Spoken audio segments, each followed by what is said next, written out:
ಒಂದು surprise element ಇದೆ. ಒಂದು ರೋಲ್ ಇತ್ತು ಅದಕ್ಕೆ. ಒಬ್ಬರು ನನಗೆ ತಲೆಗೆ ಬಂದಿದ್ದು, ಓಹೋ ಇವ್ರನ್ನ ಮಾಡಿಸ್ಬೋದು ಅನಿಸ್ತು ನನಗೆ. Very different. ಆ ಸ್ಟೈಲ್ ಇದೆಯಲ್ಲ, ಆ ಒಂದು ವಿಶಿಷ್ಟವಾದಂಥ ಅಭಿನಯ, ಅಲ್ಲೇ ನಮಗೆ ಗೊತ್ತಾಯಿತು this is going to be it's very impressive scene in the episode. Hot cake ಅಂತ. ಅವ್ರು ಯಾರು ಅಂದರೆ ಉಪೇಂದ್ರ ಅವರು. ಮರ್ಯಾದೆ ಬಗ್ಗೆ ನಿನ್ನ ಹತ್ರ ಲೆಕ್ಚರ್ ಕೇಳಕ್ಕಲ್ಲ ನಾ ಫೋನ್ ಮಾಡಿರೋದು. ಮೊದಲು ನನ್ನ ಪ್ರಶ್ನೆಗೆ ಉತ್ತರ ಕೊಡು. ಬಟ್ ಅವರು ಮುಂದೆ ಈ ಮಟ್ಟದ ಬೆಳವಣಿಗೆ ಅವ್ರದ್ದು ಆಗತ್ತೆ ಅನ್ನೋ ಪರಿಕಲ್ಪನೆ ಇದೆ. Never never. ಇವನೇನೇ ಮಾಡಿದ್ರು ಅದು 100% ಫುಲ್ ಪ್ರೂಫ್ ಆಗಿರುತ್ತಮ್ಮ. ನೀನೇನು ಯೋಚನೆ ಮಾಡೋಣ, ಕಮಾನ್ ಹೋಗೋಣಪ್ಪ. ಬಟ್ ಜನ ಆ ಎಪಿಸೋಡ್ ತುಂಬಾ ಅಪ್ರಿಷಿಯೇಟ್ ಮಾಡಿದ್ರು ಅವರ ಅಭಿನಯ. ನಾನು ಹಾಕಿರೋ ಸೆಂಟಲ್ಲೇ ಅವಳನ್ನ ಹಂಟ್ ಮಾಡಿ ನನ್ನ ಹೆಸರನ್ನ ಅವಳ ಹೃದಯದಲ್ಲಿ ಪ್ರಿಂಟ್ ಮಾಡಿ ಬಲ್ಲ ಅಂದ್ರೆ ನನ್ನ ಹೆಸರು ಉಪಯೋಗ ಎಲ್ಲ ಬರ್ತೀನಿ ಇರೋ.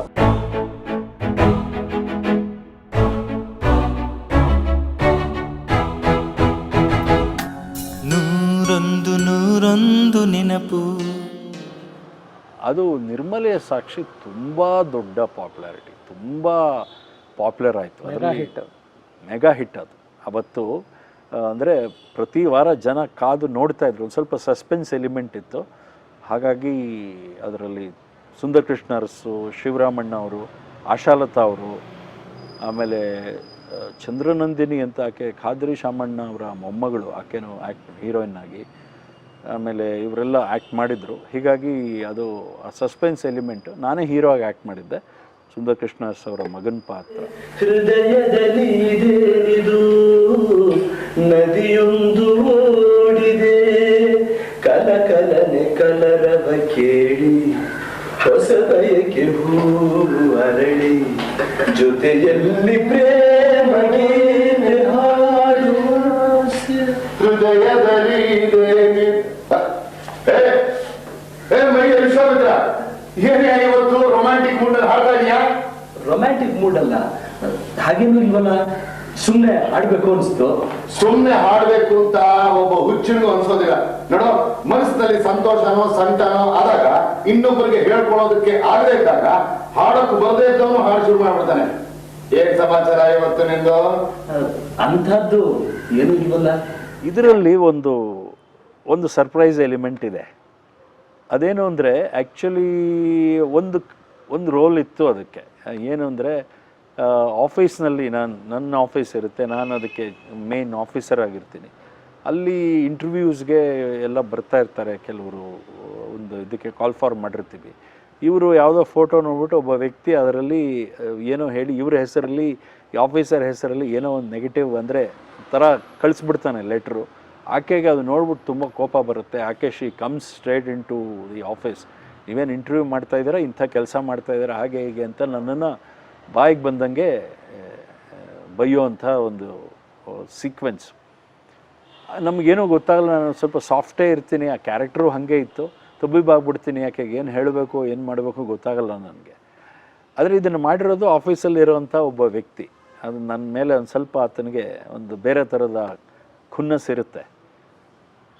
ಇದೊಂದು ಪಾತ್ರ ಇದೆ. ಆಮೇಲೆ ಆತ ಹೋಗಿ ಆ ಹುಡುಗಿಯನ್ನು ಮಾತಾಡೋದು ಬಸ್ ಸ್ಟಾಪ್ ಹತ್ರ, ಆಕೆಗೆ ಒಂಥರ ಇನ್ಸ್ಟಿಗೇಟ್ ಮಾಡೋದು, ಇನ್ನೊಂದು ಈ ಥರದ್ದೆಲ್ಲ ಒಂದು ಕಥೆ, ಒಂದು 5-6 ಸೀನ್ ಬರುತ್ತೆ. ಅದು ಆ ಪಾತ್ರಕ್ಕೆ ಯಾರನ್ನ ಮಾಡಬೇಕು ಅಂತ ಯೋಚನೆ ಮಾಡಿದಾಗ ಆ ಸಂದರ್ಭದಲ್ಲಿ ಒಬ್ಬರು ನನಗೆ ತಲೆಗೆ ಬಂದಿದ್ದು, ಓಹೋ ಇವ್ರನ್ನ ಮಾಡಿಸ್ಬೋದು ಅನಿಸ್ತು ನನಗೆ. ಸರಿ ಗುರು ಅವ್ರಿಗೆ ಹೇಳಿದೆ, ಒಬ್ರು ಯಾರೋ ಮಾಡಿದ್ರು ಹಿಂದೆ, ಅದೆಲ್ಲ ಸ್ಕ್ರ್ಯಾಪ್ ಮಾಡಿದ್ದೀವಿ, ಇವಾಗ ಇನ್ನೊಂದಕ್ಕೆ ನಾನು ಒಬ್ಬರನ್ನ ಕರ್ಕೊಂಬರ್ತೀನಿ, ಒಬ್ಬರು ರೈಟರ್ ಇದ್ದಾರೆ, ಅವ್ರನ್ನ ಕರ್ಕೊಂಬರ್ತೀನಿ ಅಂತ. ಆಯಿತು ಕರ್ಕೊಂಬನ್ನಿ, ಅದೇ ಬಟ್ ನಮಗೆ ಟೈಮ್ ಇರಲ್ಲ, ನೀವು ಫಾಸ್ಟಾಗಿ ಮಾಡಬೇಕು, ಅದೇ ಇಂಪಾರ್ಟೆಂಟು, ಕರ್ಕೊಂಬನ್ನಿ ಅಂದರು ಗುರು ಅವರು. ಹಾಗಾಗಿ ಹೋಗಿ ನೋಡಿದೆ, ಅವ್ರನ್ನ ಹೇಳಿದೆ. ಅವರು he was writing for some films. ಅವರು ಆ್ಯಕ್ಟ್ ಎಲ್ಲೋ ಮಾಡಿದ್ರು ಅಂತ ಕಾಣುತ್ತೆ, ಬಟ್ ನನಗೆ ಅಷ್ಟು ಗೊತ್ತಿರಲಿಲ್ಲ. ಚಿಕ್ಕ ಪಾತ್ರದಲ್ಲಿ ಮಾಡಿದ್ರು, ಅಷ್ಟು ನನಗೆ ಗೊತ್ತಿರಲಿಲ್ಲ ಅದು. ಬಟ್ ಸ್ಟಿಲ್ ಐ ಸೆಡ್, ಒಂದು ಪಾರ್ಟ್ ಮಾಡಬೇಕು ನೀವು ಇದರಲ್ಲಿ. ಹೌದಾ, ಏನಿದು ಹಿಂಗಿದೆ, ಬರಬೇಕು, ಹೌದಾ ಬರ್ತೀನಿ ಅಂದರು. ಫಸ್ಟು ಶಾಟು ನಾವು ತೆಗೆದಿದ್ದು ಸದಾಶಿವನಗರದ ಒಂದು ಬಸ್ ಸ್ಟಾಪ್ ಹತ್ರ. ಆ ಸೀನ್ನಲ್ಲಿ ಅವರು ಮಾಡಿದ ಒಂದು ಅಭಿನಯ ಇದೆಯಲ್ಲ, ಇಟ್ ವಾಸ್ ವೆರಿ ಡಿಫ್ರೆಂಟ್. ಆ ಸ್ಟೈಲ್ ಇದೆಯಲ್ಲ, ಆ ಒಂದು ವಿಶಿಷ್ಟವಾದಂಥ ಅಭಿನಯ, ಅಲ್ಲೇ ನಮಗೆ ಗೊತ್ತಾಯಿತು this is going to be it's very impressive scene in the episode, hot cake ಅಂತ. ಆಗ ನಾನು ಕಂಗ್ರ್ಯಾಚುಲೇಟ್ ಮಾಡಿದೆ ಅವ್ರಿಗೆ. ಅವ್ರು ಯಾರು ಅಂದರೆ ಉಪೇಂದ್ರ ಅವರು. ಉಪೇಂದ್ರ ಆವಾಗ ಬೇರೆ ಬೇರೆ ಸಿನಿಮಾಗಳಿಗೆ, ಶಂಕರ್ನಾಗ್ ಅವರ ಆಟ ಬೊಂಬಾಟ ಇದೆಲ್ಲ ಸ್ಕ್ರಿಪ್ಟ್ ಬರಿತಾ ಇದ್ರು. ರಾಮಮೂರ್ತಿ ಅವ್ರದ್ದು ಯಾವುದೋ ಫಿಲ್ಮ್ಗೆ ಬರಿತಾ ಇದ್ರು. ಕಾಶಿನಾಥ್ ಅವ್ರ ಜೊತೆ ಅವ್ರ ಜೊತೆಗೆ ಇದ್ದರು. ಪೆರೋಡಿಯಿಂದ ನನಗೆ ಪರಿಚಯ ಅವರು, ಅವ್ರ ಜೊತೆಲೇ ಇದ್ರಲ್ಲ. ಹೀಗಾಗಿ ಅವ್ರನ್ನ ಕರೆದೆ, ಅವರು ಬಂದರು, ಆ್ಯಕ್ಟ್ ಮಾಡಿದ್ರು. ಬಟ್ ಅವರು ಮುಂದೆ ಈ ಮಟ್ಟದ ಬೆಳವಣಿಗೆ ಅವ್ರದ್ದು ಆಗತ್ತೆ ಅನ್ನೋ ಪರಿಕಲ್ಪನೆ ಇರಲಿಲ್ಲ. ಆಮೇಲೆ ಆಫೀಸಲ್ಲೂ ಶೂಟ್ ಮಾಡಿದ್ವಿ ಆ ಸೀಕ್ವೆನ್ಸ್ಗಳೆಲ್ಲ. ಬಟ್ ಜನ ಆ ಎಪಿಸೋಡ್ ತುಂಬ ಅಪ್ರಿಷಿಯೇಟ್ ಮಾಡಿದರು ಅವರ ಅಭಿನಯವನ್ನು. ಸೊ ಹಾಗಾಗಿ ಅದ್ರ ಫೋಟೋ ಗಿಟೋ ಏನೂ ಇಲ್ವಾ ಸರ್? ಫೋಟೋಸ್ ಇಲ್ಲ, ಅದು ಆ್ಯಕ್ಚುಲಿ ಎಲ್ಲೋ ಒಂದು ಇದಿದೆ ಎಪಿಸೋಡಲ್ಲಿ, ಸೀಕ್ವೆನ್ಸ್ ಇದೆ, VHS ಹಳೆ ಯುಮ್ಯಾಟಿಕ್ ಎಲ್ಲ ಇದೆ, ಸ್ವಲ್ಪ ರಿಟ್ರೀವ್ ಮಾಡಬೇಕಾದ್ರೆ. ಓಕೆ. Hello, MD here. ನೀನೇನಾ ಕಲಾನಿಧಿ ಫೈನಾನ್ಸ್ ಕಾರ್ಪೊರೇಷನ್ ಬಾಸು? ಯಾರೇ ನೀವು? ಮೊದಲು ಮರ್ಯಾದೆ ಕೊಟ್ಟು ಮಾತಾಡೋದ ಕಲೀರಿ. ಮರ್ಯಾದೆ ಬಗ್ಗೆ ನಿನ್ನ ಹತ್ರ ಲೆಕ್ಚರ್ ಕೇಳಕ್ಕಲ್ಲ ನಾ ಫೋನ್ ಮಾಡಿರೋದು. ಮೊದಲು ನನ್ನ ಪ್ರಶ್ನೆಗೆ ಉತ್ತರ ಕೊಡು. ಅಲ್ಲಯ್ಯ, ಯಾಕೆ ನಮ್ಮ ಗುರು ಕೆಲಸದಿಂದ ತೆಗೆದೆ? ಅಕಸ್ಮಾತ್ ಅವ್ನು ಲವ್ ಲೆಟರ್ ಬರ್ದಿದ್ದ ಅಂತಾನೆ ಇಟ್ಕೋ, ಅದು ನಿನ್ಗೇನೆ ಲಾಸ್. ಯಾವನು ನೀನು? ನೋಡೋ, ಒಳ್ಳೆ ಮಾತಲ್ಲಿ ನಾಳೆನೆ ನಮ್ಮ ಗುರು ನಾ ಕೆಲ್ಸಕ್ಕೆ ತಗೊಂಡ್ರೆ ಸರಿ, ಇಲ್ಲ ಅಂದ್ರೆ ಬ್ಲಡಿ ಫೂಲ್. ಇಲ್ಲ ಅಂದ್ರೆ ಏನೋ ಮಾಡ್ತಿ? ಏನು ಮಾಡ್ತೀನ? ನೀನ್ ಆಫೀಸ್ಗೆ ಬಾಂಬ್ ಹಾಕ್ಬಿಡ್ತೀನಿ. ಮೊದಲು ಸರಿಯಾಗಿ ಚಡ್ಡಿ ಹಾಕಕ್ ಕಲಿಯೋ. ಬಾಂಬ್ ಹಾಕ್ತಾರಂತೆ, ಬಾಂಬು. ಅಲ್ಲ ಕಣೋ, ಆಫೀಸ್ ಇಂದ ಕಾಫಿ ಗೆದ್ದ ಕರ್ಕೊಂಡ್ ಬಂದು ಇಲ್ಲಿ ನೋಡಿದ್ರೆ ಬಾಸ್ಗೆ ಫೋನ್ ಮಾಡಿ ಎದುರಿಸ್ತಾ ಇದೆಯಲ್ಲ, ಏನ್ ಸಮಾಚಾರ?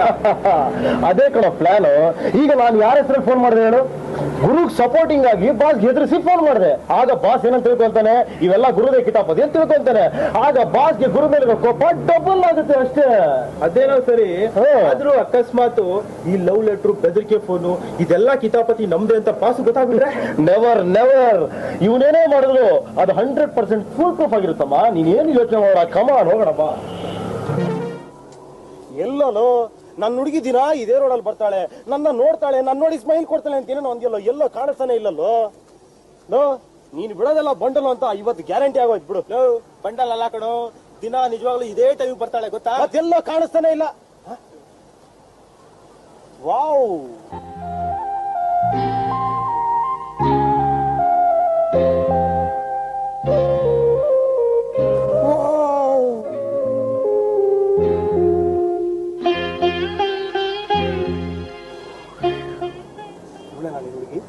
ಇವಳಲ್ಲ ಕಣೋ, ಇವಳು ಯಾರು ಅಂತಾನೆ ನನಗೆ ಗೊತ್ತಿಲ್ಲ.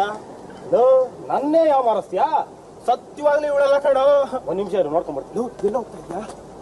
ನೀನ್ ಹುಡುಗಿ ಅವಳಲ್ಲ ತಾನೆ ಕಣ, ಮತ್ತೆ ಇನ್ಯಾಕೋ ನಿನ್ಗೆ ಅವಳು ಜವಾಬ್ದಾರಿ? ಬಿಟ್ಟಾಕ ನಾನು ನೋಡ್ಕೊಂಡ್ಬರ್ತೀನಿ. ಇವಳು ಯಾರೋ ಗೊತ್ತಿಲ್ಲ ಕಣೋ, ಇವಳು ಮುಖ ನೋಡೋ ನನಗೆ ಭಯ ಆಗ್ತಿದೆ. ತುಂಬಾ ಡೀಸೆಂಟ್ ಒಂದ್ಸಲ ಕಾಣಿಸ್ತಾ ಕಣೋ. ಡೀಸೆಂಟ್? ನಾನು ಹಾಕಿರೋ ಸೆಂಟ್ ಅಲ್ಲೇ ಅವಳನ್ನ ಹಂಟ್ ಮಾಡಿ ನನ್ನ ಹೆಸರನ್ನ ಅವಳ ಹೃದಯದಲ್ಲಿ ಪ್ರಿಂಟ್ ಮಾಡಿ ಬಲ್ಲ ಅಂದ್ರೆ ನನ್ನ ಹೆಸರು ಉಪಯೋಗ ಬರ್ತೀನಿ. ಸೊ ಈ ನಿಮ್ಮ ಪ್ರೊಡಕ್ಷನ್ ಮಾಡಿದ್ದು ಈ ಪಾಪ್ಯುಲಾರಿಟಿ ವಾದಿರಾಜ್ ಅವರು ಖುಷಿ ಕೊಡ್ತಾ? ತುಂಬ ಖುಷಿ ಕೊಡ್ತು ಅವ್ರಿಗೆ. ಅವರು ನಮ್ಮ ಜೊತೆ ಆ್ಯಕ್ಟ್ ಮಾಡಿದ್ರು, ಅಂದರೆ ನಮ್ಮ ಬಾಸ್ ರೋಲ್ ಮಾಡಿಸಿದ್ದೆ ಅವ್ರ ಕೈಲಿ.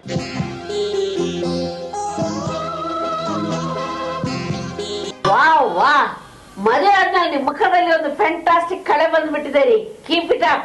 ಈ ನಗು ಯಾವಾಗ ನಿಮ್ ಮುಖದಲ್ಲಿ ಇರ್ಲಿ. Good luck. Thank you sir. ಅಂದಾಗೆ ಮದುವೆ ಆದ್ಮೇಲೆ ಹನಿಮೂನ್ಗೆ ಏನ್ ಪ್ರೋಗ್ರಾಮ್ ಹಾಕೊಂಡಿದ್ದೀರಿ? ಅದೇ ಊಟಿ, ಕೆಮ್ಮಣ್ಣಗುಡ್ಡಿ, ಮೈಸೂರು ಅಂತ ಮನಸ್ಸಲ್ಲಿ ಆಸೆ ಏನೋ ಇದೆ ಸರ್, ಆದ್ರೆ ಸ್ವಲ್ಪ ದಿನ ಕಳೆದ್ಮೇಲೆ ಹೋಗೋಣ ಅಂತ. ನೋ, ನೀವು ಹನಿಮೂನಿಗೆ ಮೈಸೂರಿಗೆ ಹೋಗ್ಲೇಬೇಕು ಸರ್. ಅದು ಅರ್ಥ ಆಗಿಲ್ವೇನ್ರಿ?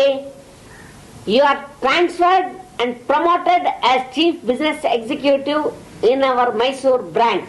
ಸರ್, ನೀವು ತಪ್ಪು ತಿಳ್ಕೊಳ್ದೇ ಇದ್ರೆ ದಯವಿಟ್ಟು ಟ್ರಾನ್ಸ್ಫರ್ ಕ್ಯಾನ್ಸಲ್ ಮಾಡಿಬಿಡಿ ಸರ್.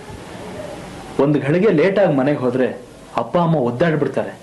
ಅಂಥದ್ರಲ್ಲಿ ಊರು ಬಿಟ್ಟು ಹೋಗ್ಬೇಕು ಅಂದ್ರೆ ಹೆಂಗೆ sir? As a person he was a gem of a man. So learned. Cinema ಬಗ್ಗೆ ಅವ್ರಿಗಿದ್ದಂತಹ ನಾಲೆಡ್ಜು, ಆ ಗ್ರಾಮರು, ಸಿನಿಮಾ ಗ್ರಾಮರು ಹೇಗಿರಬೇಕು, ಹೇಗೆ ಮಾಡಬೇಕು ಅನ್ನುವಂಥದ್ದು ಅವರಿಂದ ಕಲಿಬೇಕು ಆ್ಯಕ್ಚುಲಿ. ಅವ್ರು ನೋಡಿ, ಅವರು ಅವತ್ತಿನ ಕಾಲದಲ್ಲಿ ಪ್ರೊಡಕ್ಷನ್ಗೆ ಇಳಿದಂಥವ್ರು. ಅವರು ಕಾಮಿಡಿ ಆ್ಯಕ್ಟರ್ ಆಗಿ ಬಂದಿದ್ದರೂ ಕೂಡ ಆ ಅರ್ಲಿ 60s ಎಂಥ ದೊಡ್ಡ ಧೈರ್ಯ ಮಾಡಿ ಸಿನಿಮಾ ಪ್ರೊಡಕ್ಷನ್ಗೆ ಬಂದವರು. ಅವರ ಮೊಟ್ಟ ಮೊದಲ ಸಿನಿಮಾ ಕೂಡ ನ್ಯಾಷನಲ್ ಅವಾರ್ಡು ನಂದಾದೀಪ. ಆಮೇಲೆ ನಾಂದಿ ಮಾಡಿದ್ರು, which is one of the classic film, cult movie. ಅದೆಲ್ಲ ಬ್ರಿಟಿಷ್ ಫಿಲ್ಮ್ ಫೆಸ್ಟಿವಲಲ್ಲಿ ಇಲ್ಲೇ ಎದುರುಗಡೆನೆ ಲಕ್ಷ್ಮೀನಾರಾಯಣ ಅವರು ಇದ್ದಿದ್ದು. Okay director. ಓಕೆ, ಹೌದಾ? ಓಹೋ, ಸರಿ. ಹಾಗಾಗಿ ಅವರ ಸಿನಿಮಾ ಅನುಭವಗಳನ್ನೆಲ್ಲ ನಾನು ಕೇಳ್ತಿದ್ದೆ. ಅವ್ರಿಗೆ ನಾನು ಕೇಳ್ತಿದ್ದಾಗ ಅವರು ಅದನ್ನು ಪ್ರತಿಯೊಂದು ವಿಷಯವನ್ನು ನನಗೆ ಎಕ್ಸ್ಪ್ಲೇನ್ ಮಾಡ್ತಾಯಿದ್ರು. ಅದೇ ಕಣ್ಣುಯಿಂದ ಅವ್ರಿಗೆ ಲಾಸ್ ಆಗಿತ್ತಂತ ಸರ್ ಪಿಕ್ಚರು? ಅದೇ ಕಣ್ಣುಯಿಂದ ಲಾಸ್ ಆಗಿತ್ತು ಅನ್ನೋದನ್ನ ನಾನು ಕೇಳಿದ್ದೆ. ಬಟ್ ಅವ್ರನ್ನೇ ನಾನು ಕೇಳಿದ್ದೆ, ಅವ್ರಿಗೆ ಡೈರೆಕ್ಟಾಗಿ ಕೇಳಿದ್ದೆ. ಅವರು ಏನು ಹೇಳಿದ್ರು ಅಂದರೆ, ಅದೇ ಕಣ್ಣು ಎಕ್ಸ್ಪೆಕ್ಟ್ ಮಾಡಿದ ರೀತಿಯಲ್ಲಿ ಹೋಗಲಿಲ್ಲ. ಬಿಕಾಸ್ ರಾಜ್ಕುಮಾರ್ ಅವರ ಒಂದು ನೆಗೆಟಿವ್ ರೋಲ್ ಅಭಿಮಾನಿಗಳಿಗೆ ಒಪ್ಪಲಿಲ್ಲ. ಆದ್ದರಿಂದ ಅದು ಆ ಮಟ್ಟಕ್ಕೆ ಹೋಗಲಿಲ್ಲ. ಆದರೆ ಇಟ್ ವಾಸ್ ಸಕ್ಸಸ್ಫುಲ್, ಚೆನ್ನಾಗಿತ್ತು. ನಾವು ಅದನ್ನು ತಮಿಳಿನಲ್ಲಿ ನಾಟಕ ಮಾಡ್ತಾ ಇದ್ವಿ. ಅದು ನಮ್ಮದೇ ತುಂಬ ಪ್ರೀತಿ ಪಾತ್ರವಾದಂಥ ಸಬ್ಜೆಕ್ಟು. ಅಣ್ಣವರು ಅದನ್ನು ತುಂಬ ಇಷ್ಟಪಟ್ಟು ಮಾಡಿದರು. ಆ ಥರದ ಲಾಸ್ ಏನೂ ಇಲ್ಲ. ಯಾಕೆಂದರೆ ಅವರು ಒಂದು ಮಾತು ಹೇಳಿದ್ರು, ನಾವು ಮೊದಲಿಂದ ಕೆಲವು ಸಿನಿಮಾಗಳಲ್ಲಿ ಲಾಸ್ ಮಾಡ್ಕೊಂಡಿದ್ವಿ, ಬ್ಯಾಕ್ಲಾಗ್ ಇತ್ತು. ಅಂದರೆ ಆ ಬ್ಯಾಕ್ಲಾಗ್ ಹಿಂದಿನ ಸಿನಿಮಾಗಳು ಕೆಲವು ಲಾಸ್ ಆಗಿತ್ತು ಅವ್ರಿಗೆ. ಅವರು ಒಳ್ಳೊಳ್ಳೆ ಎಷ್ಟೇ ಲಾಸ್ ಆದರೂ ಒಳ್ಳೊಳ್ಳೆ ಪ್ರಯೋಗಗಳು, ಕಾಕನಕೋಟೆ ಅಂತ ಸಿನಿಮಾ ಮಾಡಿದ್ದಾರೆ, ದಂಗೆಯದ್ದ ಮಕ್ಕಳು ಡೈರೆಕ್ಟ್ ಮಾಡಿ ನ್ಯಾಷನಲ್ ಅವಾರ್ಡ್ ಪಿಕ್ಚರ್. ಸೊ ಈ ಥರದ್ದೆಲ್ಲ ಇತ್ತು. ಅದರಿಂದ ಆ ಥರ ಹೇಳೋ ಥರ ಏನಿಲ್ಲ. ಅವರು ನನಗೆ ತುಂಬ ಇಷ್ಟ ಆದಂಥ ಸಿನಿಮಾ ಅಂತ ಹೇಳಿದರು. ಆಮೇಲೆ ನಾನು ಅವ್ರನ್ನ ಭೇಟಿ ಮಾಡಿದಾಗ ಅವರು ಹೇಲ್ ಆ್ಯಂಡ್ ಹಾರ್ಟಿಯಾಗೇ ಇದ್ದರು. ಅವ್ರಿಗೆ ಉತ್ಸಾಹ ಕಮ್ಮಿ ಆಗಿರಲಿಲ್ಲ, ಸಿನಿಮಾಗಳು ಮಾಡಬೇಕು, ಸೀರಿಯಲ್ ಮಾಡಬೇಕು ಅನ್ನೋವಂಥದ್ದು. ಆಮೇಲೆ ಆ್ಯನಿಮೇಷನ್ನಲ್ಲಿ ಸಿನಿಮಾ ಮಾಡಬೇಕು ಅನ್ನೋದು ಅವತ್ತೇ ಅವರ ಕನಸಾಗಿತ್ತು.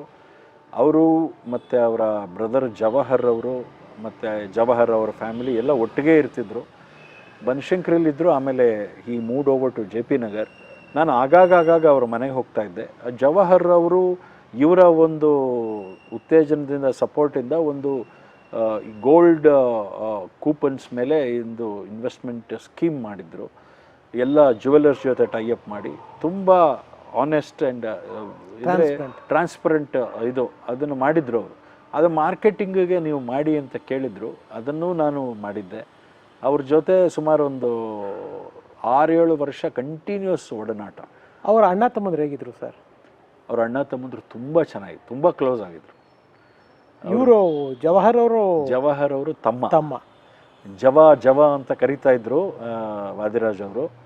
ತುಂಬ ಪ್ರೀತಿ ವಿಶ್ವಾಸ ಅಣ್ಣ ತಮ್ಮಂದ್ರ ಮಧ್ಯೆ. ವಾದಿರಾಜ್ ಸರ್ ಮದುವೆ ಆಗಿರಲಿಲ್ಲ ಅಲ್ಲ? ಇಲ್ಲ, ಅವ್ರು ಆಗಿರಲಿಲ್ಲ, ಅವ್ರ ಮದುವೆ ಆಗಿರಲಿಲ್ಲ. ಜವಾಹರ್ ಅವರು ಮ್ಯಾರಿಡ್, ಅವ್ರಿಗೆ ಒಬ್ಬ ಮಗಳು, ಫ್ಯಾಮಿಲಿ ಎಲ್ಲ ಇದ್ದರು. ಓಕೆ.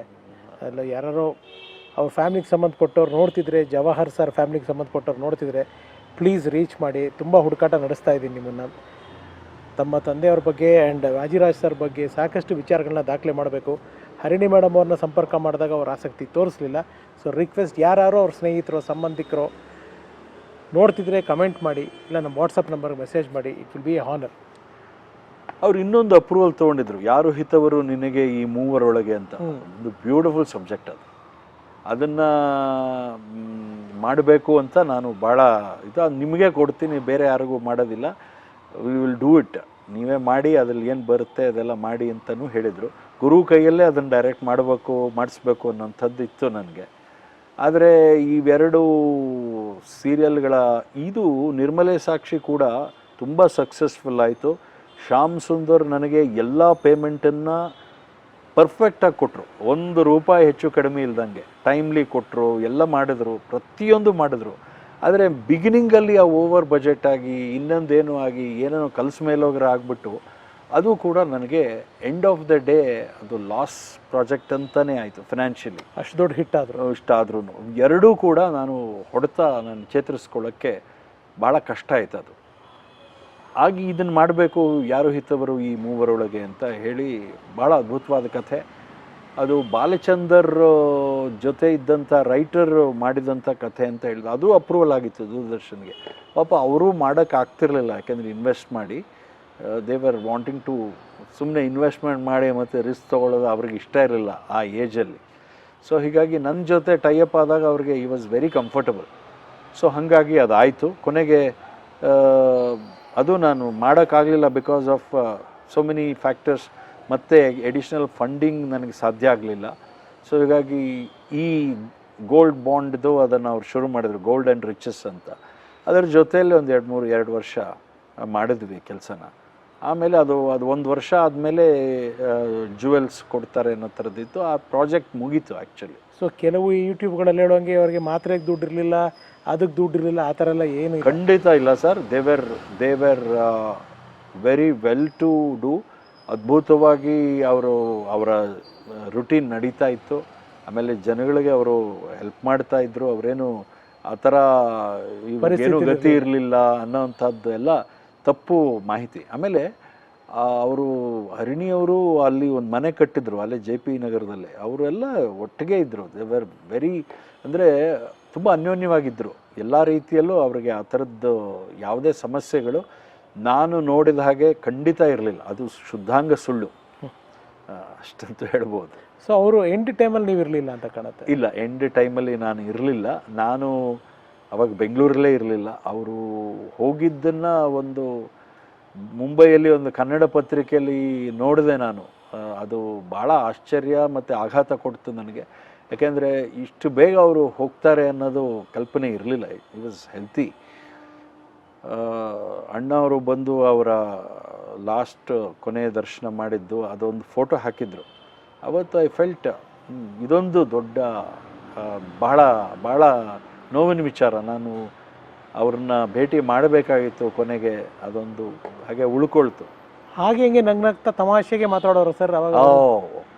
ಭಾಳ ಆಮೇಲೆ ಅವ್ರಿಗೆಲ್ಲ ಅವರ ಅನುಭವಗಳನ್ನು ಹೇಳೋರು. ಅವರ ಸಿನಿಮಾಗಳು ಈಚ್ ಆ್ಯಂಡ್ ಎವ್ರಿ ಮೂವೀಸ್ ಹೆಂಗಾಯಿತು, ಏನೇನಾಯಿತು, ನಮ್ಮ ಮಕ್ಕಳು ಇರ್ಬೋದು, ಆಮೇಲೆ ಪ್ರೇಮಕ್ಕೂ ಪರ್ಮಿಟ್ಟೆ, ನಾಂದಿ, ನಂದಾದೀಪ, ಆಮೇಲೆ ಅವರು ಮಾಡಿದಂಥ ಸೀತೆ ಅಲ್ಲ ಸಾವಿತ್ರಿ, ಇಮ್ಮಿಡಿಯೇಟ್ ಸೆಕೆಂಡ್ ಫಿಲ್ಮ್ ಇಬ್ಬರಿಗೂ ಕೊಟ್ಟಿದ್ದವರು. ವಿಷ್ಣುವರ್ಧನ್ ಅವರಿಗೆ, ಅಂಬರೀಷ್ ಅವರಿಗೆ. ನಾಗರಹೋ ಆದಮೇಲೆ ಇಮಿಡಿಯೇಟ್ ಫಿಲ್ಮ್ ವಾಸ್ ಸೀತೆ ಅಲ್ಲ ಸಾವಿತ್ರಿ. ಅದು ಮುಂದೆ ಗಾಯವ್ರ ಗೋರಿ ಅಂತ ಅದೇ ಕಥೆ ಹಿಂದಿನಲ್ಲೂ ಕೂಡ ಬಂತು. ಅವ್ರ ಹತ್ರ ತಿಳ್ಕೊಳ್ಳೋದು ಬೇಕಾದಷ್ಟಿತ್ತು. ಆಮೇಲೆ ನಮಗೆ ಸಿನಿಮಾ ಬಗ್ಗೆ ತುಂಬ ಆಸಕ್ತಿ ಇದ್ದಿದ್ದರಿಂದ ಅವ್ರು ಹೇಳಿದ್ದ ವಿಚಾರಗಳು, ಹೇಳ್ತಾ ಇದ್ದ ವಿಚಾರಗಳು, ಆಮೇಲೆ ಹೇಗೆ ಸ್ಕ್ರಿಪ್ಟನ್ನು ಹೇಗೆ ಅಪ್ರೋಚ್ ಮಾಡೋದು, ಇಂಥದ್ದೆಲ್ಲವನ್ನು ತುಂಬ ವ್ಯಾಲ್ಯೂಯಬಲ್ ಆಸ್ಪೆಕ್ಟ್ಸನ್ನು ಅವರು ಮಾತಾಡ್ತಾಯಿದ್ರು. It was a wonderful time with Shri Vadiraj and Jawahar. ಇಬ್ಬರೂ ಕೂಡ ಅಷ್ಟೇ ನನ್ನನ್ನು ತುಂಬ ಪ್ರೀತಿಯಿಂದ ನೋಡಿಕೊಂಡ್ರು. ಸಿನಿಮಾದಲ್ಲಿ ಆ ಪ್ರೀತಿ ಕೊಟ್ಟಂಥ ಕೆಲವೇ ಒಂದು 2-3 ಜನಗಳಲ್ಲಿ ವಾದಿರಾಜ್, ಜವಾಹರ್ ಖಂಡಿತ. Yes sir. ಈ ಕಡೆ ನೀವು ಟೆಲಿವಿಷನ್ನಲ್ಲಿ ಪಾಪ್ಯುಲರ್ ಆಗ್ತಾಯಿದ್ರಿ, ನಿಮ್ಮ ಪಾತ್ರಗಳು ಜನಮೆಚ್ಚುಗೆ ಪಡ್ಕೋತಾ ಇತ್ತು. ಮನೆತನನಲ್ಲಿ ಪ್ರಾಮಿನೆಂಟ್ ರೋಲ್ ಮಾಡಿದ್ರಿ ನೀವು. ಹೌದು. ನಮ್ಮ ಶ್ಯಾಮ್ ಸುಂದರನ್ ಗುರು ಸರ್ ಅವರ ಒಂದು ಇದರಲ್ಲಿ ಅಣ್ಣವ್ರನ್ನ ಏನಾದ್ರು ಭೇಟಿ ಮಾಡೋ ಪರಿಸ್ಥಿತಿ ಅಥವಾ ಅಣ್ಣವ್ರು ನಿಮ್ಮ ಪಾತ್ರಗಳನ್ನ ನೋಡಿದ್ರಾ? ಯಾಕೆಂದರೆ ಅಮ್ಮನವರ ಪ್ರಭಾವಳಿ ನಿಮ್ಮ ಮೇಲೆ ಅಷ್ಟು ಬಿದ್ದಿದ್ರು. ಆ್ಯಕ್ಚುಲಿ ಮನೆತನ ತುಂಬ ದೊಡ್ಡ ಮಟ್ಟದಲ್ಲಿ ನನಗೆ ಹೆಸರು. ಮನೆತನದಲ್ಲಿ ನಿಮಗೆ ಪೇರ್ ಬಂದ್ಬಿಟ್ಟು ಇವರಲ್ಲ ಸರ್, ಶ್ರೀದೇವಿ. ಆಮೇಲೆ ಸ್ವಾತಿ ನನ್ನ ಸಿಸ್ಟರು. ಅಣ್ಣ ತಂಗಿಯರ ಒಂದು ಕಾಂಬಿನೇಷನ್ ತುಂಬ ಪಾಪ್ಯುಲರ್ ಆಗಿತ್ತು.